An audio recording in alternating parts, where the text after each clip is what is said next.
Assalamualaikum warahmatullahi wabarakatuh. Selamat datang di cerita dari mereka. Malam ini, aku akan menceritakan kisah tentang sebuah janji yang tidak pernah benar-benar selesai. Sebuah perjanjian gelap yang harus dibayar bahkan setelah kematian. Ini bukan sekedar cerita santet biasa. Karena kali ini, yang menagih bukan manusia lagi. Inilah santet tanah kubur. Matikan lampu, gunakan headset, dan pastikan kamu mendengarkan sampai akhir. Karena mungkin setelah ini, kamu akan berpikir 2 kali sebelum membuat janji.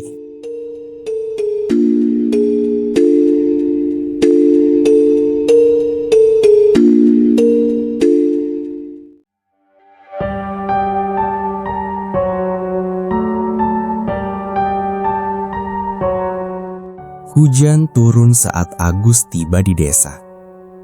Langit gelap, jalan becek dan udara dingin menusuk tulang. Sudah 10 tahun dia tidak kembali ke tempat ini.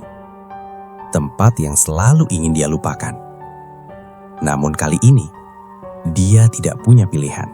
Ibumu meninggal mendadak. Kalimat itu terus terngiang di kepalanya. Tanpa sebab yang jelas, tanpa sakit sebelumnya. Dan yang paling aneh, wajah ibunya ditemukan dengan ekspresi ketakutan. Seolah melihat sesuatu sebelum mati. Rumah itu masih sama. Tua, sepi, dan terasa berat. Agus berdiri di depan pintu. Tangannya ragu untuk mengetuk. Namun sebelum dia melakukannya, pintu itu terbuka sendiri. Krek. Agus membeku. Masuk. Suara itu terdengar pelan. Serak. Seperti berasal dari dalam tanah. Agus menelan ludah. Siapa? Tidak ada jawaban. Hanya angin dingin yang keluar dari dalam rumah. Dengan langkah berat, Agus masuk. Dan langsung mencium sesuatu. Bau tanah basah. Seperti kuburan yang baru digali. Hanya ada satu lampu redup yang berkedip. Dan di tengah ruangan, ada peti mati. Ibunya. Agus mendekat perlahan. Setiap langkahnya terasa berat. Seolah ada yang menahan. Saat dia sampai di samping peti, dia melihat wajah ibunya. Pucat. Kaku. Namun, matanya sedikit terbuka. Seperti belum benar-benar mati. Agus mundur sedikit. Itu cuma perasaan, gumamnya. Namun saat dia hendak menutup peti, tiba-tiba jari ibunya bergerak. Agus terlonjak. Apa? Dia mundur cepat. Nafasnya memburu. Tidak. Itu tidak mungkin. Namun, pelan. Mulut ibunya terbuka, dan dari dalam keluar suara. Dia datang. Dia. Agus gemetar. Siapa? Namun tidak ada jawaban lagi. Tubuh itu kembali diam, seperti tidak pernah bergerak. Malam pertama, Agus tidak bisa tidur. Suara hujan semakin deras, dan di tengah malam, dia mendengar sesuatu. Suara. Seperti seseorang menggali tanah. Dari belakang rumah, Agus membuka mata. Menahan nafas. Itu suara apa? Suara itu terus berlanjut. Perlahan, dia bangkit. Mengambil senter. Dan berjalan ke arah belakang rumah. Setiap langkahnya terasa dingin. Saat dia membuka pintu belakang, angin langsung menerpa wajahnya. Dan suara itu semakin jelas. Agus menyorotkan senter ke arah kebun belakang. Dan saat cahaya itu jatuh ke tanah, dia melihatnya. Seseorang bungkuk menggali tanah dengan tangan kosong. Tanah itu basah, hitam, dan setiap kali digali, terlihat sesuatu putih di bawahnya. Seperti tulang. "Hei!" teriak Agus. Sosok itu berhenti. Perlahan, dia menoleh. Dan saat wajahnya terlihat, jantung Agus hampir berhenti. Itu ibunya. Namun, bukan seperti di peti. Wajahnya penuh tanah. Matanya hitam. Mulutnya robek sampai ke telinga. "Agus," suaranya parau. "Akhirnya kamu pulang." Agus mundur panik. Ini mimpi. Ini mimpi. Namun sosok itu berdiri dan memperlihatkan tangannya penuh darah, dan di genggamannya ada sesuatu, sebuah benda kecil seperti jimat. "Kau harus mengembalikan ini." Suara itu berubah, lebih dalam, lebih banyak. Kalau tidak, tanah di sekitar mulai bergerak. Dan dari dalamnya muncul tangan-tangan, membusuk, menjulur ke atas. "Kami akan mengambilmu," Agus menjerit. Dan semua tiba-tiba gelap. Dia terbangun di dalam rumah. Terengah-engah. Tubuhnya basah oleh keringat. Itu cuma mimpi. Namun, saat dia membuka tangannya, dia membeku. Di sana, ada benda kecil itu. Jimat. Kotor. Dan masih basah oleh tanah. Dari sudut ruangan terdengar suara. Pelan. Berbisik. Janji. Harus dibayar. Pagi datang, tapi tidak membawa ketenangan. Langit masih kelabu. Kabut tipis menyelimuti desa, seolah enggan benar-benar membuka hari. Agus duduk di ruang tamu. Matanya kosong. Tangannya gemetar. Di atas meja, jimat itu tergeletak. Kecil. Terbuat dari kain hitam yang sudah usang, diikat dengan benang merah kusut. Bau tanah basah masih menempel kuat. Agus menatapnya lama. Itu bukan mimpi. Suara pintu diketuk tiba-tiba. Tok, tok, tok. Agus tersentak. "Siapa?" "Ini aku, Pak Lurah." Suara tua dari luar. Agus segera bangkit dan membuka pintu. Seorang pria tua berdiri di sana. Wajahnya keriput, tapi sorot matanya tajam. "Kamu Agus ya? Anaknya Bu Sari?" Agus mengangguk pelan. "Iya Pak." Pak Lurah masuk tanpa menunggu dipersilahkan. Tatapannya langsung menyapu seluruh ruangan. Berhenti, tepat di meja. Di jimat itu, ekspresinya berubah. "Dari mana kamu dapat ini?" Suaranya menurun. Agus menelan ludah. "Saya nemu di luar semalam." Pak Lurah mendekat perlahan. Namun, dia tidak berani menyentuhnya. Seolah benda itu hidup. "Ini bukan jimat biasa," bisiknya. Agus menatapnya. "Memangnya ini apa, Pak?" Pak Lurah diam sejenak, lalu duduk, menatap Agus dalam-dalam. "Ini pengikat." "Pengikat apa?" Pak Lurah menarik nafas panjang. "Pengikat antara orang hidup dan arwah yang tidak tenang." Jantung Agus berdegup kencang. "Apa maksudnya?" Pak Lurah mengusap wajahnya, seolah berat untuk mengatakannya. Ibumu dulu pernah membuat perjanjian. Agus membeku. Perjanjian. Pak Lurah mengangguk pelan. Waktu kamu kecil, kamu hampir mati. Agus tidak mengingat, karena kamu masih terlalu kecil. Tapi waktu itu ada yang mengirimmu santet.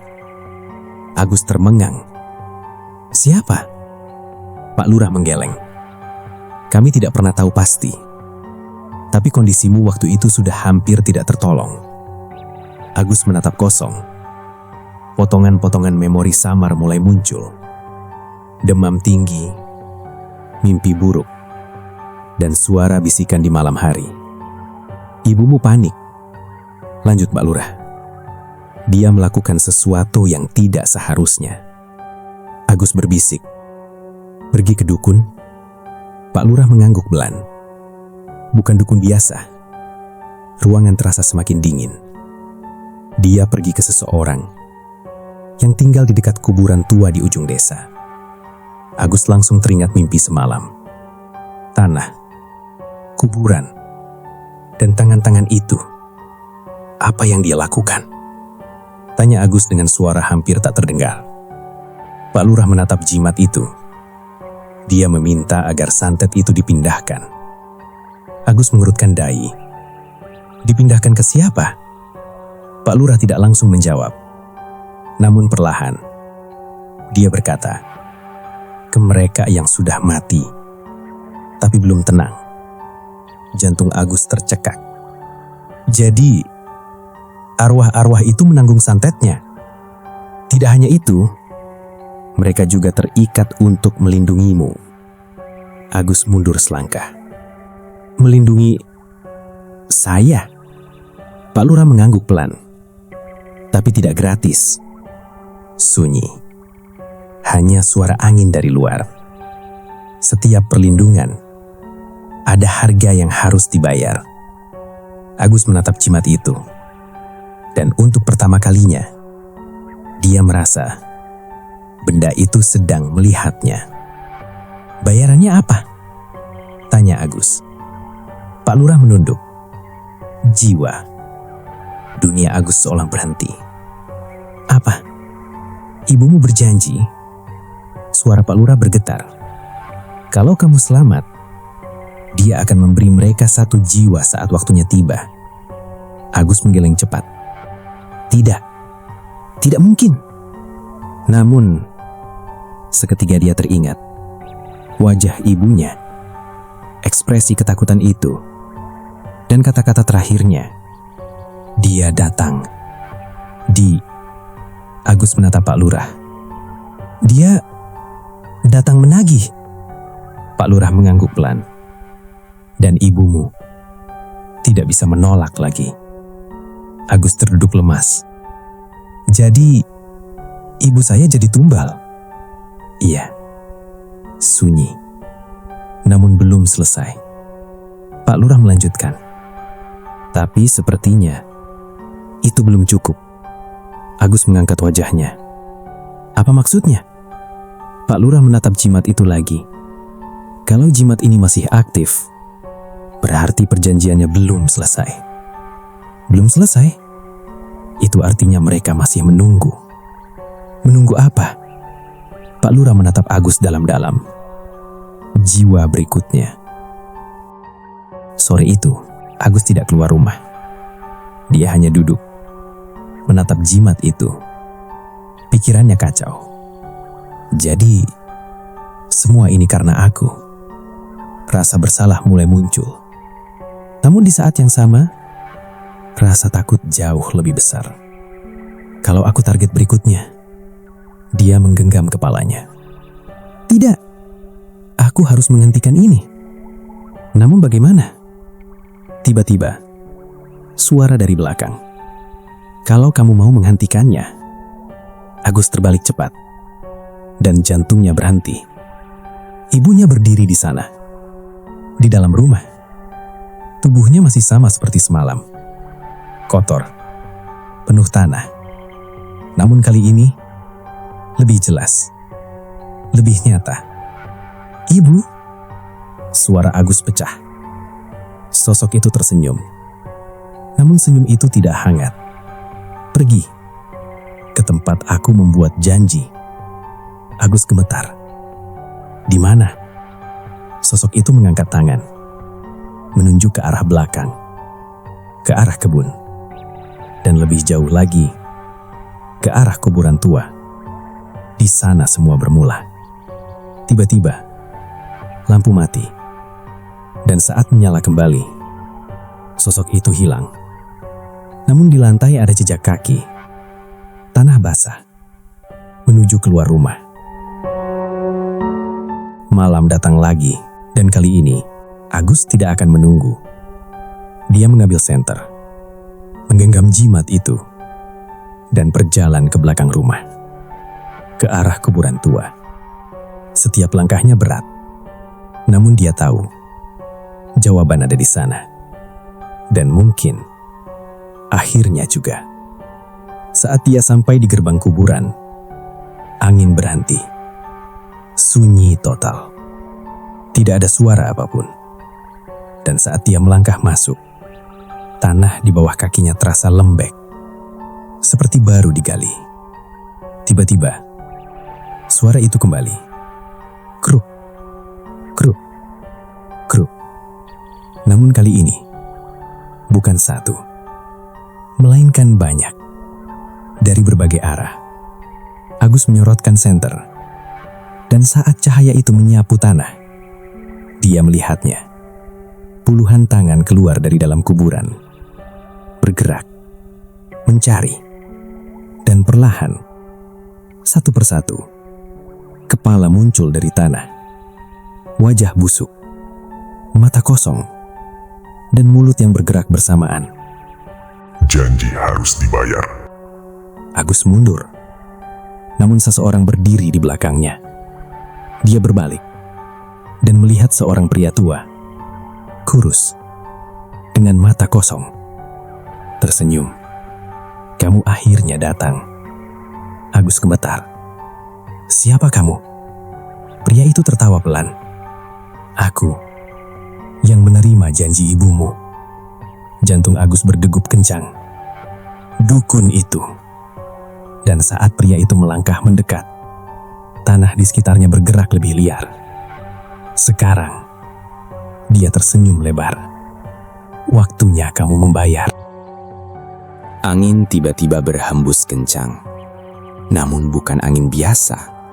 Dingin, menusuk, seolah berasal dari dalam tanah. Agus berdiri kaku di tengah kuburan. Di sekelilingnya, puluhan tangan menjulur dari tanah, merayap, menggeliat, mencari. Dan di hadapannya, pria tua itu tersenyum. Sang dukun. "Atau kamu mau mereka yang memilih sendiri?" Suaranya serak. Agus mundur satu langkah. "Apa maksudmu?" Dukun itu tertawa pelan. "Perjanjian ibumu sederhana. Satu nyawa sebagai pengganti." Dia mengangkat tangannya, menunjuk ke arah kuburan. Tapi mereka tidak puas. Tanah mulai berguncang lebih keras. Karena selama ini mereka menanggung penderitaanmu. Agus menggeleng. "Aku tidak pernah minta itu." "Tidak penting," potong dukun itu. "Yang penting, janji sudah dibuat." Dukun itu mendekat dan berbisik. Dan janji selalu ditagih. Tiba-tiba, salah satu tangan dari tanah mencengkram Agus. Kuat, dingin. Agus terjatuh. Tangan itu mulai menariknya masuk ke dalam tanah. Yang lain ikut bergerak, mencoba meraih tubuhnya. "Lepaskan aku!" Agus meronta. Namun semakin dia melawan, semakin banyak tangan muncul. Menarik, menggali, menyeret. Dan di saat itu, jimat di tangannya berdenyut, panas. Duk, duk, duk. Tiba-tiba, semua tangan berhenti. seolah diperintah. Agus terengah-engah. Dukun itu tersenyum. Lihat, mereka mengenalmu. Agus menatap jimat itu. Ini mengendalikan mereka. Dukun itu menggeleng. Bukan mengendalikan. Dia tersenyum lebih lebar. Mengikat. Sunyi. Kemudian, dukun itu berkata, selama itu ada, kamu tidak akan mati. Agus mengangkat wajahnya. Apa? Tapi, lanjut dukun itu. Sebagai gantinya, dia menunjuk ke arah desa. Mereka akan mengambil yang lain. Jantung Agus serasa jatuh. Tidak boleh. Dukun itu tertawa. Kamu pikir ibumu tidak tahu itu? Agus membeku. Ibumu memilih menyelamatkanmu dengan mengorbankan siapapun yang terpilih setelahnya. Kata-kata itu menghantam Agus. Keras. Tidak. Namun sebelum dia bisa berkata apapun, suara jeritan terdengar dari arah desa. 1, lalu 2, lalu banyak. Sudah mulai, bisik dukun itu. Dan tiba-tiba, dia menghilang seperti ditelan kegelapan. Agus berlari secepat yang dia bisa menuju desa. Nafasnya terengah, kakinya hampir tak kuat. Namun jeritan itu terus terdengar. Saat dia sampai di rumah pertama, orang-orang sudah berkumpul. Panik, menangis. Ada apa? Teriak Agus. Seorang warga menoleh. Wajahnya pucat. Pak Rono, mati. Agus masuk dan apa yang dia lihat membuatnya membeku. Tubuh Pak Rono tergeletak di lantai. Namun posisinya tidak wajar. Tubuhnya terlipat, seperti dipaksa masuk ke lubang sempit. Matanya terbuka lebar, dan dari mulutnya keluar tanah, basah, hitam. Agus mundur. Ini tidak mungkin. Namun belum selesai. Jeritan lain terdengar dari rumah lain. Agus berlari lagi. Dan kali ini, seorang wanita ditemukan di halaman. Tubuhnya setengah tertanam di tanah, seolah ditarik dari bawah. Tangannya masih bergerak saat ditemukan. Namun, beberapa detik kemudian, diam, mati. Agus gemetar. Ini karena aku. Jimat di tangannya kembali berdenyut. Duk, duk, duk. Seolah menyetujui. Malam itu, desa berubah. Tidak ada yang berani keluar. Lampu dimatikan, pintu dikunci. Namun, itu tidak menghentikan mereka. Agus duduk di rumahnya. Dina yang datang menjenguk menatapnya cemas. Ini bukan kebetulan kan? Tanya Dina. Agus menggeleng pelan. Ini perjanjian. Dina menelan ludah. Apa yang harus kita lakukan? Agus menatap jimat itu. Selama ini ada, mereka akan terus mengambil korban. Jadi, hancurkan itu. Agus terdiam. Kalau aku hancurkan, dia menatap Dina. Aku yang akan diambil. Sunyi. Dina tidak bisa berkata apapun. Tapi, bukan cuma mati. Lanjut Agus pelan. Aku akan jadi seperti mereka. Tiba-tiba, suara ketukan. Tok, tok, tok. Dari pintu. Mereka berdua membeku. Siapa? Tanya Dina pelan. Tidak ada jawaban. Namun ketukan itu kembali. Lebih keras. Tok, tok, tok. Agus berdiri perlahan. Dan membuka pintu. Pelan. Krek. Di luar tidak ada siapa-siapa. Namun di bawah ada sesuatu. Seorang anak kecil duduk membelakangi pintu. Tubuhnya kotor, penuh tanah. Dek, memanggil Agus. Anak itu tidak menjawab. Pelan-pelan dia menoleh, dan Agus langsung mundur. Wajah anak itu sudah membusuk, matanya kosong, dan mulutnya bergerak. "Aku dipilih." Suara itu menggema, dan tiba-tiba anak itu berdiri dengan gerakan patah. "Sekarang giliranmu memilih." Tanah di sekeliling rumah mulai bergerak. Dari bawah lantai, tangan-tangan muncul lagi. Lebih banyak, lebih cepat. 1 nyawa atau semua. Dinaj menjerit. Agus menggenggam jimat itu erat. Nafasnya berat. Pikirannya kacau. "Tidak, aku tidak bisa." Namun, suara-suara itu semakin keras. "Pilih, pilih, pilih." Agus menutup matanya. Air matanya jatuh. Dan untuk pertama kalinya, dia sadar. Dia bukan korban lagi. Dia bagian dari kutukan itu. Dan malam itu, kuburan tidak lagi menunggu. Kuburan memilih. Malam semakin dalam. Namun bagi Agus, waktu terasa berhenti. Di dalam rumah, tanah sudah mulai retak. Dari sela-sela lantai, tangan-tangan itu terus bermunculan, menggeliat, mencari, dan berbisik bersamaan. "Pilih, atau kami yang memilih." Dina mundur sambil menangis. "Agus, aku takut." Agus berdiri di tengah ruangan. Kaku. Jimat di tangannya berdenyut semakin kuat.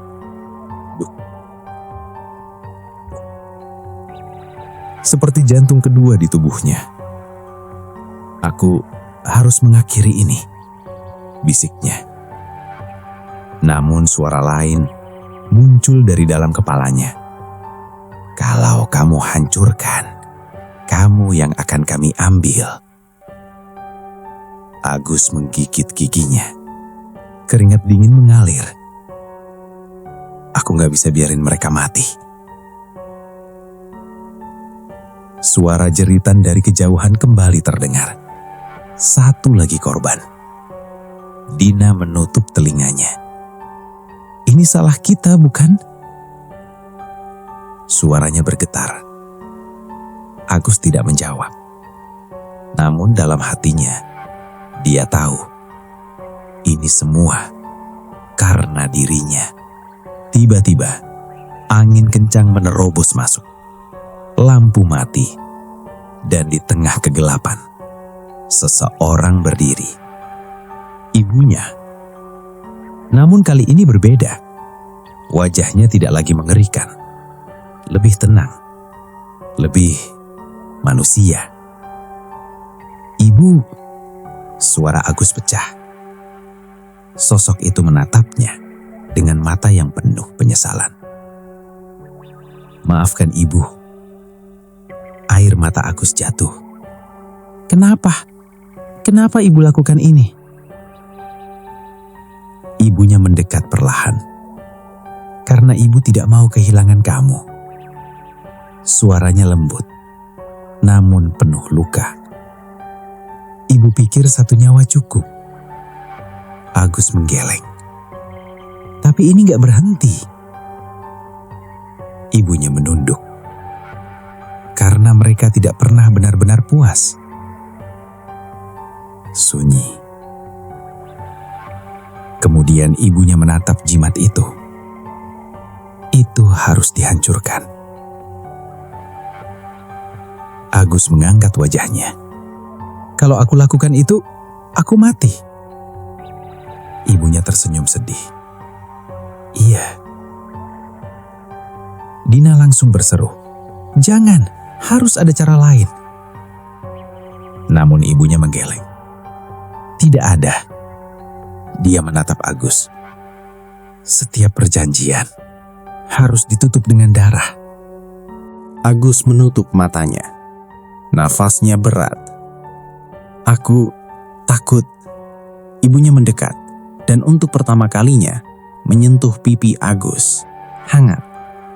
Keberanian bukan berarti tidak takut, tapi tetap memilih meski kamu takut. Air mata Agus jatuh deras. "Ibu, aku gak siap."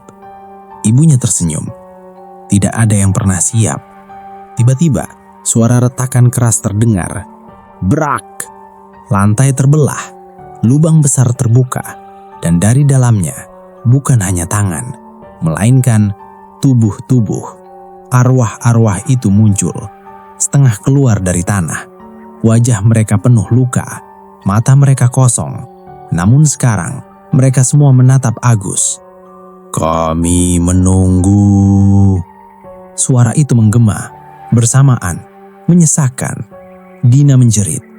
"Agus!" Agus membuka mata dan melihat semuanya. Korban-korban itu, orang-orang yang sudah mati karena dirinya.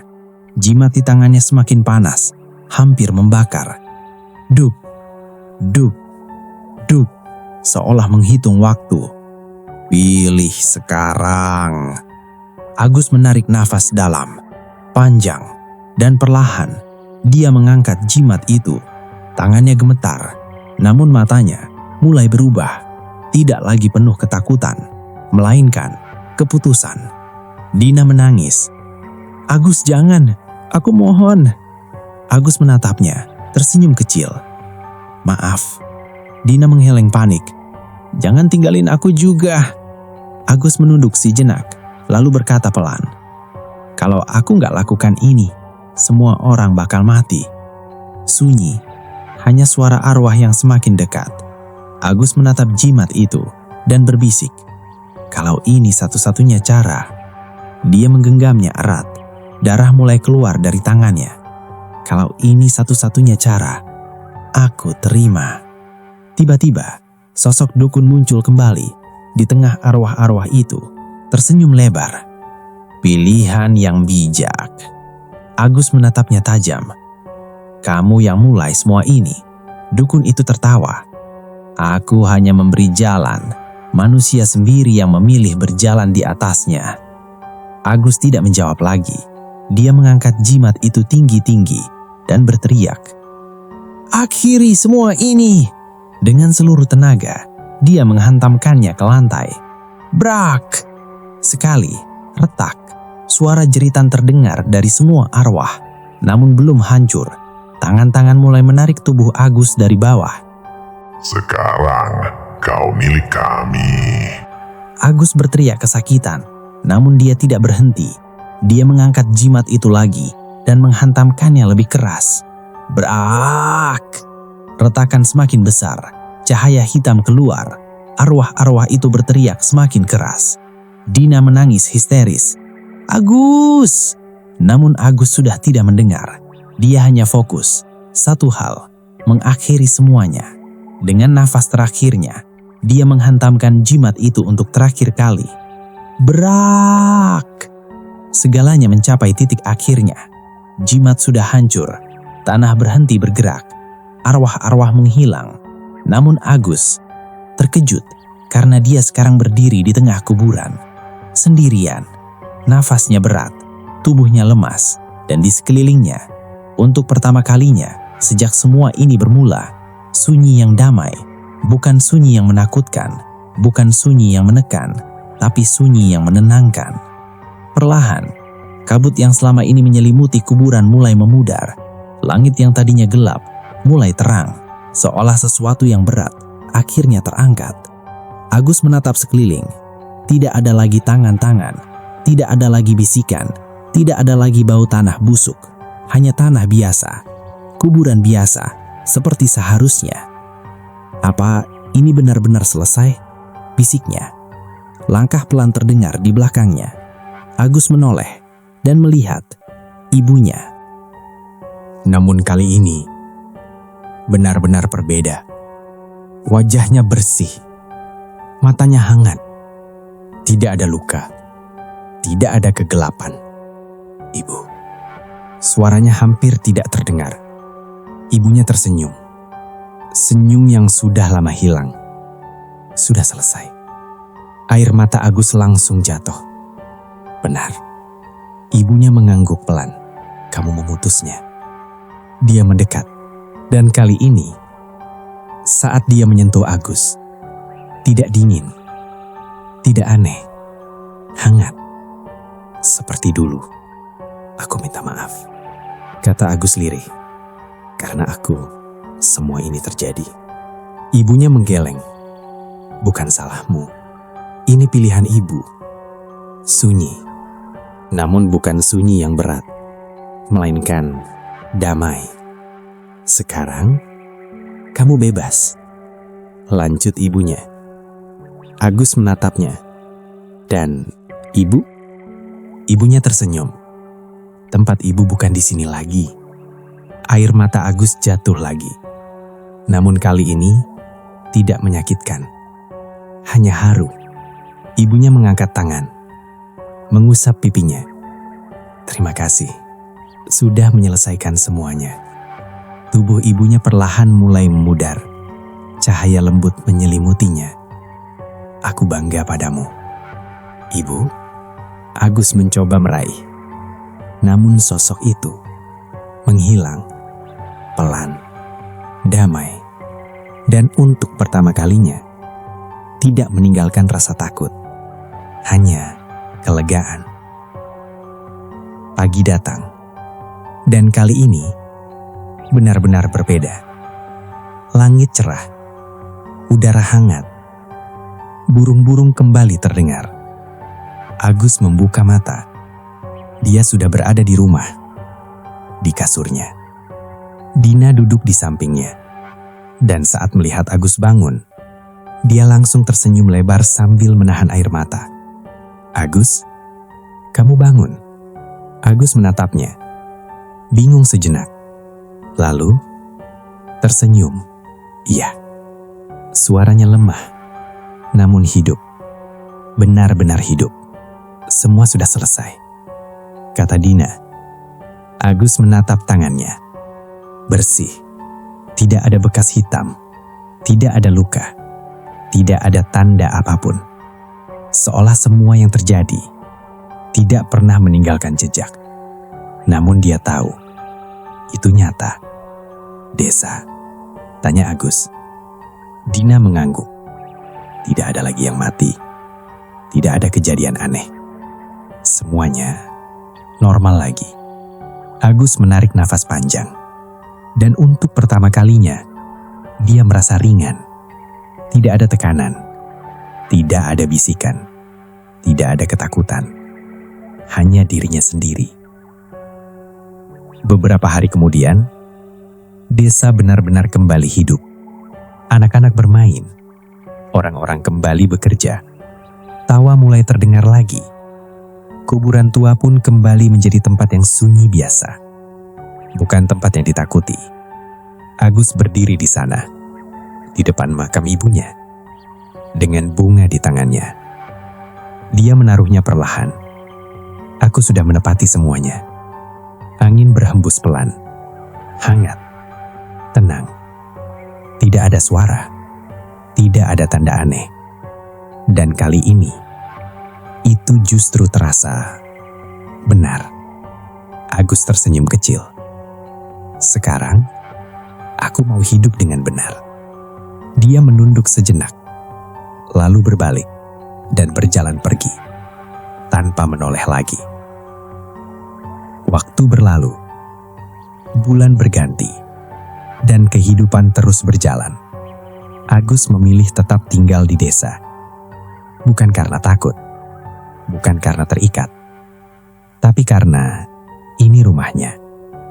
Dan untuk pertama kalinya, dia bisa menyebutnya begitu tanpa rasa berat. Suatu sore, dia duduk di beranda, melihat langit. Dina datang membawa 2 cangkir teh. Masih sering mikir tentang semua itu? Tanya Dina. Agus tersenyum.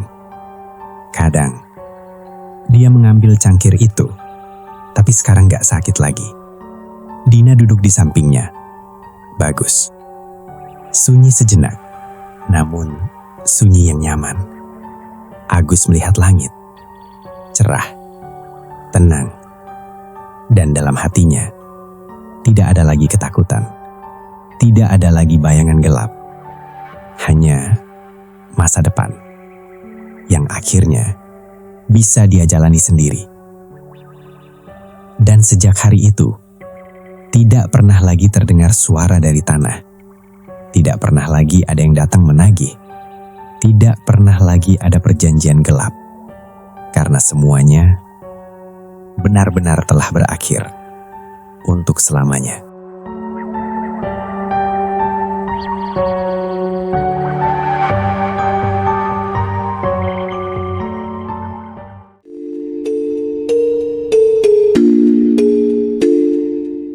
Jadi, kalau kamu berada di posisi Agus, apakah kamu akan menghancurkan jimat itu dan mengorbankan dirimu sendiri?